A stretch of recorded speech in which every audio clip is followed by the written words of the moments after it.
Hello guys, तो आप सब बोले फिर से हम एक लेके आ गए new video power star Pawan Singh and Neha Kakkar. जी हाँ, तो नेहा कक्कड़ का जो सॉन्ग आता है वो धमाल मचा ही देता है और पावर स्टार पवन सिंह का भी जो गाना आता है वो धमाल मचाता है। इसी को तो कहता है पावर स्टार। तो आप लोगों को बता दूँ, नेहा कक्कड़ ने एक मंच पे लॉलीपॉप लागे लो गाना कैसे गाया था। तो आप लोग को हम ये वीडियो में और वीडियो क्लिप भी दिखाएंगे। तो आप सब हमारे चैनल में नए हैं तो सब्सक्राइब कीजिए, लाइक कीजिए, शेयर कीजिए। तो देखिए क्लिप। अब तो बहुत जोर से सुनानी पड़ेगी। कमरिया कमरिया कमरिया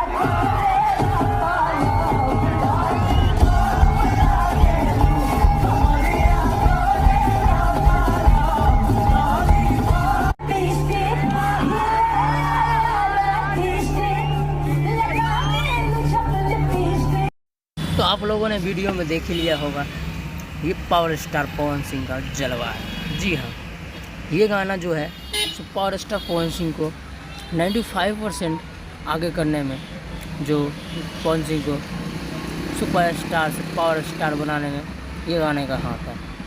तो अभी के डेट में नंबर 1 कौन है? तो आप कमेंट बॉक्स में हमें बताइए।